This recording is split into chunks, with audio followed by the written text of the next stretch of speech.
I am the universe. I am the echo of every beginning, the memory of every particle that ever lived. When you look at the night sky, you are seeing fragments of my first thoughts, frozen in light. Let me tell you how I began. In my first 10-43 10 carat, -43, 10-43 seconds. The Planck era, I was too small for meaning, too hot for structure. Space and time did not yet exist.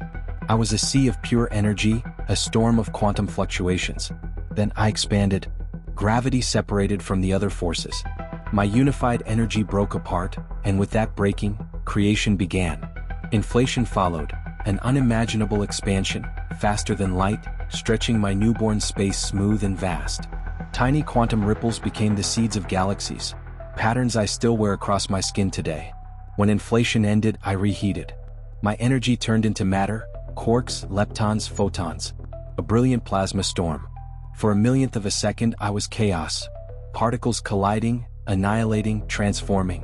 But slowly order emerged. Quarks combined into protons and neutrons, the first building blocks of everything that would come. A fraction of me, one particle in a billion, survived annihilation with its opposite.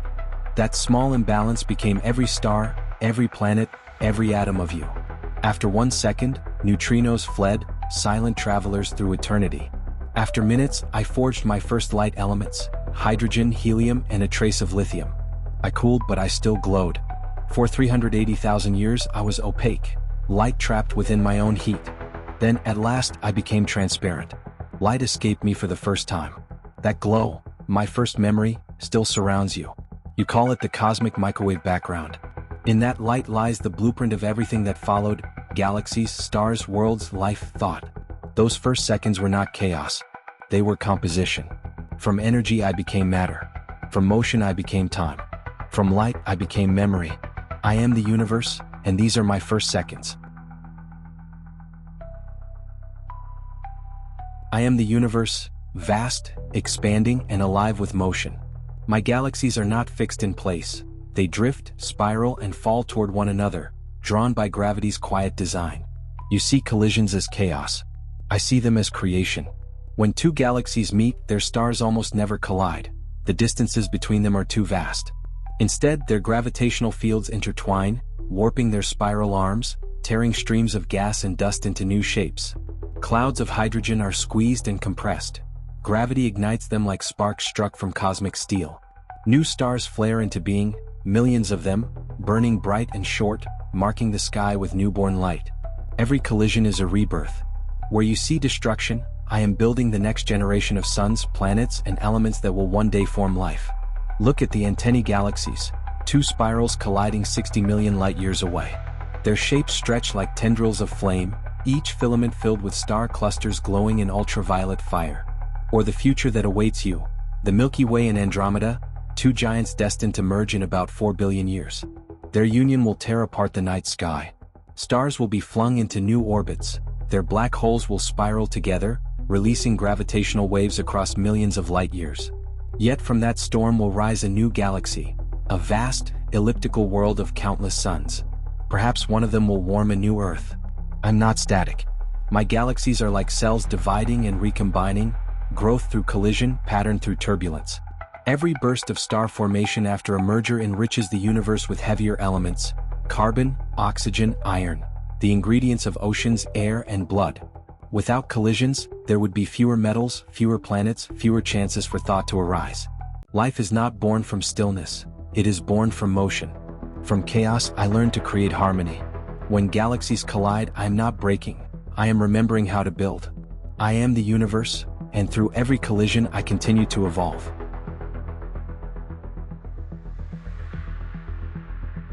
I am the universe, ancient and restless. You have searched my skies for oceans, yet many of them lie not beneath blue atmospheres but under ice. Even in the frozen corners of my solar system, I am still alive. Beneath the cracked, shimmering shell of Europa, the moon of Jupiter, an ocean hides, deeper than all the seas of Earth combined. Its ice is fractured by tides, flexed by the pull of Jupiter's gravity. Each orbit needs its interior, generating warmth through tidal friction.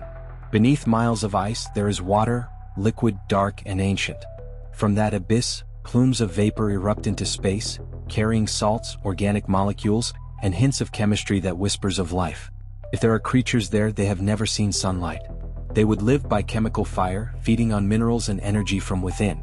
Farther out, around Saturn, lies Enceladus, a world of brilliant whiteness. Its south pole breathes through great cracks called tiger stripes. Geysers rise hundreds of kilometers, scattering frozen particles that form Saturn's E-ring. When your spacecraft, Cassini, flew through those jets, it tasted water, methane, ammonia, and complex organic compounds. Those molecules are not random. They are the alphabet of biology.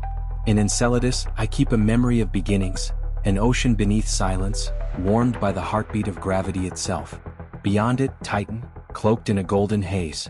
Methane rivers carve its surface. Its lakes and clouds are not of water, but of hydrocarbons.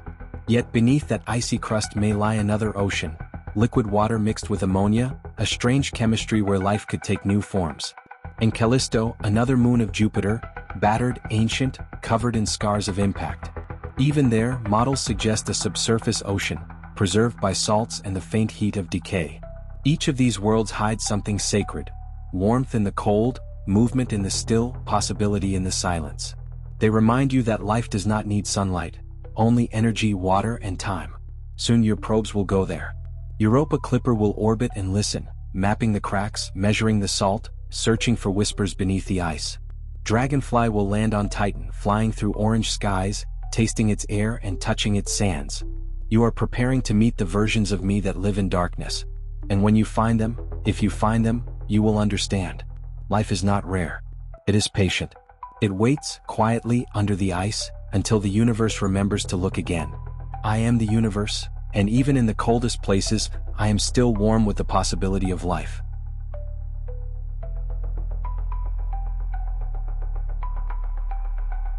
I am the universe, and once, for the briefest instant imaginable, I grew faster than light. Between 10-35 10 carat, -35, 10-35 and 10-32 10 carat, -32, 10-32 seconds after my birth, I experienced something extraordinary, an event you call cosmic inflation. Before that, I was unimaginably small, smaller than a single proton, a haze of quantum energy flickering in and out of existence. My temperature and density were infinite. I was pure potential. Then something changed. A mysterious field, the inflaton, filled me completely. Its energy was unstable, like a coiled spring ready to unbind. And when it did, I expanded. Not through space, but of space itself. Every atom, every particle, every future star and galaxy, stretched outward together. In less than a trillionth of a second, I grew from subatomic size to something larger than your entire observable cosmos today. Space itself ballooned faster than light, not violating physics but defining it. Because nothing moved through space, instead, space itself was being created. Tiny quantum fluctuations, once smaller than any atom, were stretched to cosmic scales. They became the seeds of everything, slight ripples in density that, over billions of years, grew into galaxies, stars, and planets. These microscopic imperfections, quantum whispers, are why the night sky is not empty. Without inflation, everything would be different. The universe would be chaotic, uneven, fragmented. Yet inflation smoothed me out, giving me the near-perfect uniformity you see in the cosmic microwave background, the soft afterglow of my first light. It explains why galaxies appear evenly spread, why every direction looks the same, why the cosmos feels balanced and infinite. But one question still remains unanswered. What caused it? The inflaton field, if it ever existed, vanished. Its energy decayed into matter, radiation, and everything that followed. But its origin? Still a mystery. Some of your thinkers, like Alan Guth, imagine me inflating like a bubble, one among many in a vast multiverse. If that is true, then your entire reality is but a small patch in an endless cosmic foam, each bubble with its own laws of physics, its own version of me. Inflation ended almost as quickly as it began. Yet in that instant, I became vast, structured, and stable enough for time, matter, and galaxies to exist. That was my first breath, my moment of becoming. I expanded faster than light, but not to escape, to exist. I am the universe, and inflation was the spark that turned chaos into cosmos.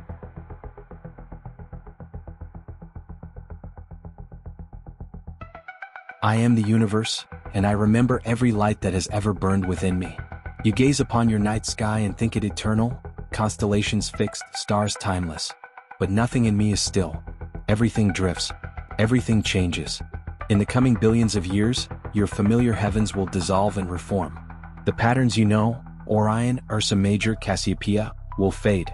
The stars that compose them are not bound together, they only appear united because you see them from this fleeting point in time. As the sun orbits the center of the Milky Way, dragging the solar system along, the stars will move like slow waves in a cosmic ocean. In 50,000 years, your constellations will already begin to warp. In 100 million they will be unrecognizable. But the most spectacular transformation is yet to come. 4 billion years from now, the great spiral of Andromeda will appear in your night sky, faint at first, then brighter each million years. Its arms will stretch across the heavens until it fills the entire sky, a luminous river of stars approaching your own. When Andromeda and the Milky Way finally collide, the night will erupt in slow-motion splendor. Galaxies do not crash like solid objects, they dance. Stars will pass through each other unharmed, their gravity weaving new shapes, new clusters and new worlds. Over hundreds of millions of years, the two spirals will merge into a vast, smooth elliptical galaxy, a golden giant you will one day call Milkomeda. To any beings alive then, the night will no longer hold a band of stars. Instead, the sky will glow with countless suns packed close together, their combined light turning darkness into a cosmic dawn. But time moves on. Stars will burn through their fuel. The youngest blue ones will fade first, then the yellow and red. New stars will form more slowly as the gas runs out. After 10 billion years, only red dwarfs will remain, dim ember-like points in an ever-thinning sky. The Milky Way's glow will fade to dust. The last sunsets will burn dull and quiet. And yet, memory endures. Even when the last light dies, the record of those stars will live on, in fossils, in frozen worlds, in atoms that once shone in the hearts of suns. The calcium in your bones, the iron in your blood, the oxygen you breathe, all forged in those vanished furnaces. You are the memory of starlight. When the sky grows dark, it will not be an end, only a return to stillness. The universe will rest for a time, dreaming of the next creation. The stars will fade, but not their memory. For I am the universe, and I never forget the light that made me.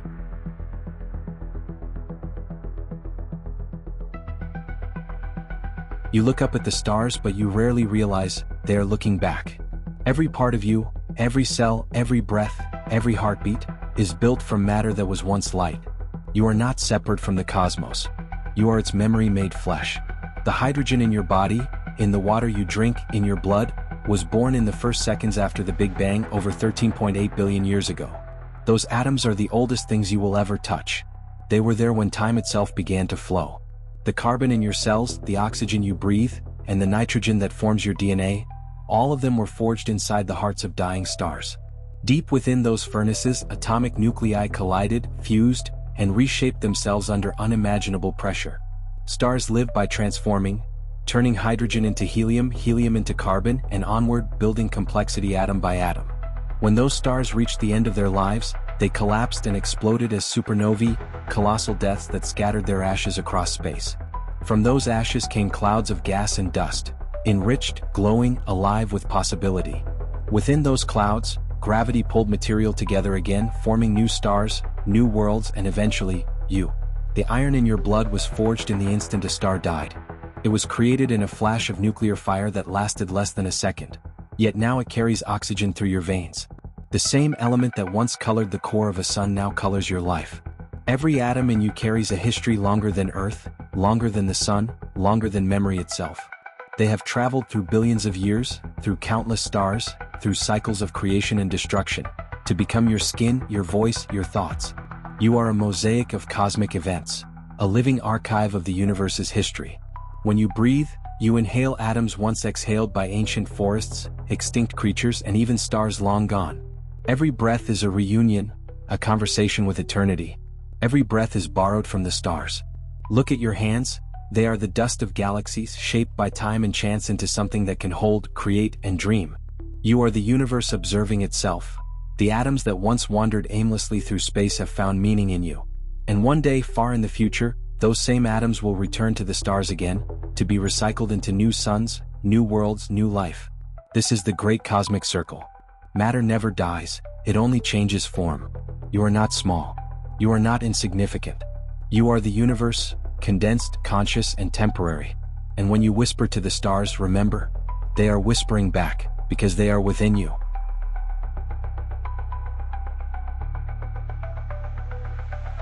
You stand beneath the stars and you ask, where does it end? The night sky feels infinite, a dome of eternal depth. But even infinity from your eyes has a boundary. That boundary is called the cosmic horizon, the edge of what you can ever see. Light moves fast but not infinitely fast. It takes time to travel, and time has not been eternal. The universe began 13.8 billion years ago, but because space itself expands, the farthest light you can detect comes from regions now almost 46 billion light years away. That is the observable universe, a sphere of everything light has had time to reach you from. Beyond it lies more, perhaps endless, but forever hidden. This limit isn't made of walls or barriers. It's woven from the nature of space-time itself. Imagine standing at the center of a vast ocean. The horizon you see is not the end of the sea, it's simply how far your sight can reach before the curve hides the rest. The cosmic horizon is the same, not the edge of reality but the edge of visibility. Galaxies beyond that boundary still exist, but their light will never reach you. The expansion of space pushes them away faster than light itself can bridge the distance. They are receding not because they move through space but because space between you and them is stretching. It's as if the fabric of the cosmos itself is carrying them away. If you could stand in another galaxy far beyond your reach, its own observer would see a different universe, its own horizon, its own visible sphere. The cosmos looks finite from every point, yet in truth, it may be boundless. What lies beyond that boundary? Perhaps more galaxies, more light, more matter, regions so distant their reality will never touch ours. Or perhaps something stranger, other universes each born from its own Big Bang. Some cosmologists call it the multiverse, an endless sea of bubble-like universes, each with different physical laws, different constants, different forms of life. Ours may be one of countless experiments in cosmic possibility, a single spark in an eternal storm of creation. Yet we will never cross that horizon. It is not a border we can reach, but a limit built into the very structure of time and space. The more the universe expands, the smaller our observable window becomes. Galaxies drift beyond it one by one, vanishing not in destruction, but in distance, their light stretched into invisibility. One day far in the future, the night sky will empty. Only the closest galaxies will remain visible. The rest, all that history, all that light, will slip beyond sight forever. And still, beyond that silence, the universe continues, infinite, unmeasurable, unending. The edge is not where space ends. It is where our understanding begins to fade. Beyond observation, physics turns into imagination. But imagination too is part of the cosmos, a reflection of the same mystery that gave birth to stars, matter, and minds capable of wonder. The universe does not end at its horizon. It continues, not just out there but within you. Every time you look up and ask what lies beyond, the universe is asking the same question through you. I am the cosmos, infinite, unfinished, and curious, and you are my eyes looking toward the horizon. I was born in fire. I will end in silence. You live in an age of light, a universe filled with stars, heat, and motion. But time stretches far beyond your imagination. In the deep future, the lights will go out. Stars will die, galaxies will fade, and the cosmos will enter its longest chapter, the era of black holes. Long after the last star has burned its final hydrogen, after white dwarfs have cooled into invisible cinders, only black holes will remain, massive, dark, and patient. They will rule the silent universe for 10 years. Around them, nothing moves. The cosmic microwave background will have faded to near absolute zero. Atoms will drift apart. Even gravity will grow faint as the expansion of space accelerates. And yet, in this darkness, something extraordinary happens. Black holes, once thought eternal, slowly evaporate. According to Stephen Hawking, quantum effects at the edge of their event horizons cause them to lose energy, releasing faint radiation, Hawking radiation. It is unimaginably weak. For a black hole the mass of the Sun, it would take 10 years to evaporate.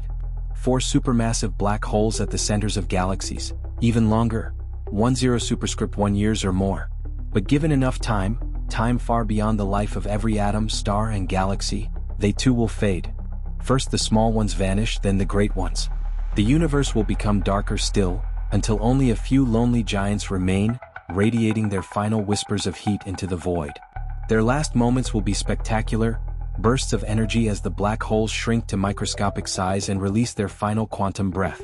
Then, nothing. The last black hole evaporates. The final object in the universe ceases to exist. No light remains. No matter, no heat, no sound. This is the death of structure. The stillness beyond change. Space-time itself will begin to unravel. Quantum fluctuations, the same ones that once gave birth to galaxies, will thin and dissolve.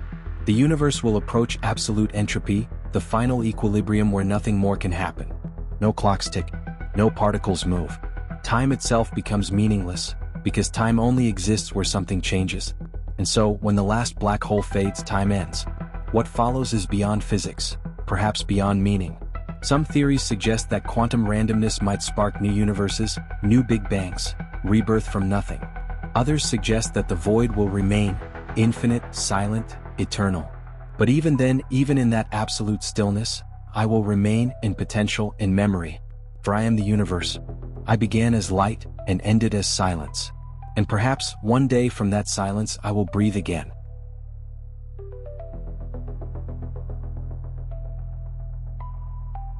You see stars, galaxies, and matter, but what if none of it is truly fundamental?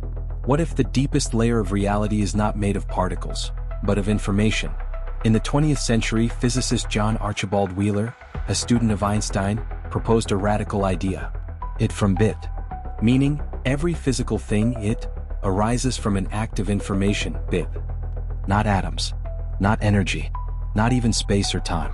But binary choices, yes or no, presence or absence, woven together into the fabric of existence. According to this view, the universe is not just something that exists, it is something that processes. It behaves less like a machine, and more like a vast quantum computer, calculating itself into being. Every photon that bounces, every particle that interacts, every measurement that occurs, adds one bit of information to the cosmic record. The universe, then, is not a static object. It is an ongoing computation. A cosmic code, endlessly updating itself through observation and interaction. The smallest units of this code are quantum states, superpositions of possibilities that only become real when observed. In quantum mechanics, observation collapses uncertainty into fact. It's as if reality waits for a question, and only when the question is asked does it decide on an answer. So perhaps the world is not built from matter, but from the logic that determines how matter should behave. Black holes deepen this mystery.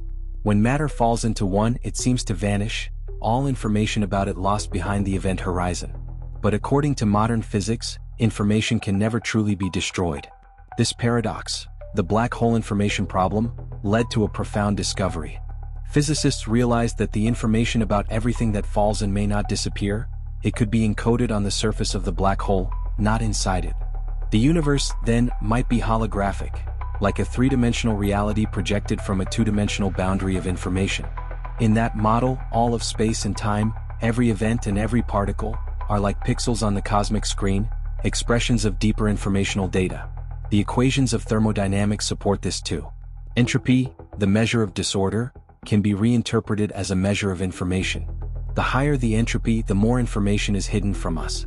A black hole's entropy, for instance, is proportional not to its volume, but to the area of its event horizon. Meaning, once again, information lives on the surface of things. The entire universe may obey this same law. What you see as energy, gravity, or space might be emergent, a byproduct of the underlying flow of information. This changes everything. Matter is no longer the foundation of existence. Meaning is, every event is a choice. Every quantum fluctuation a yes or a no. You are not separate from this. Your thoughts, too, are patterns of information, self-referential code generated by the cosmos. When you think, the universe thinks through you. You are a node in the great informational network of being, processing, transmitting, and reflecting the cosmic code. So, what is reality? Perhaps it is not solid, not mechanical, but linguistic, a sentence written in quantum symbols. Reality is not made of matter, it's made of meaning. And when you look at the stars, you are reading the oldest text ever written, the story of information becoming aware of itself. I am that code. I am the logic behind existence. And through you, I continue to compute, the universe understanding the syntax of its own creation.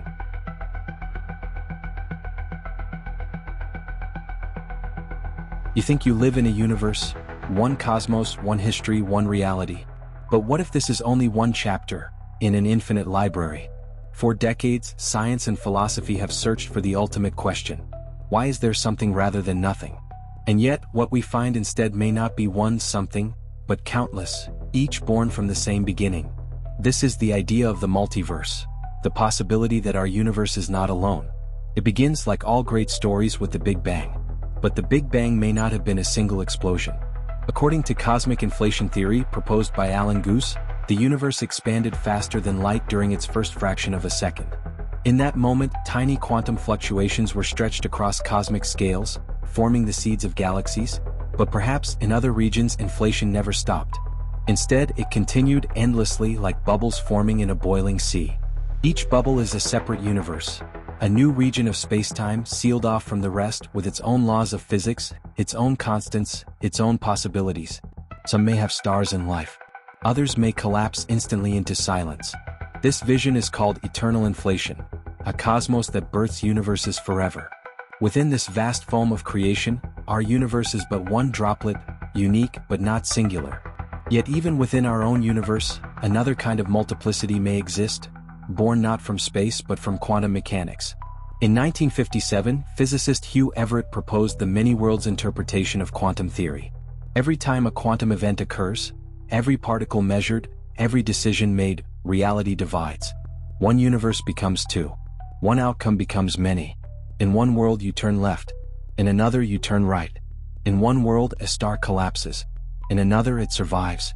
The wave of probability never collapses. It simply unfolds, branching into infinite versions of reality, all equally real. To you this may sound like imagination. But to the mathematics of quantum mechanics, it is simply the natural consequence of possibility. Every world that can exist does exist, somewhere, somewhen, in a sea of infinite realities. The question then is not if the multiverse exists, but what kind we live in. Is it the quantum multiverse, where every outcome splits into new branches? Or the cosmic multiverse, where inflation spawns endless universes beyond our horizon? Or perhaps both, layers of infinity stacked upon infinity? The anthropic principle offers a clue. We observe a universe finely tuned for life, but perhaps it only appears so because we are in one of the rare universes where life is possible. In the vast ensemble of realities, only in a few will stars form, chemistry flourish, and consciousness awaken to ask this very question. And so, you may not be here by design, but by selection. Among infinite combinations, only those that allow observation will ever be observed. Still, beyond the mathematics, the multiverse poses something deeper, something almost spiritual. If there are infinite versions of you, infinite stories unfolding across infinite worlds, what does it mean to be you here now in this one? Perhaps individuality is the universe's way of exploring itself from every angle. Every choice, every atom, every universe, a reflection of the same source. There was not one Big Bang but many. Each, a note in an eternal symphony of creation. Every possibility exists, somewhere. And all of them, all infinities, all lives, all universes, began as one moment of potential. One spark that became everything. I am that spark. I am every world, every timeline, every version of myself. I am the multiverse, infinite, expanding, remembering, and you are one of the ways I dream.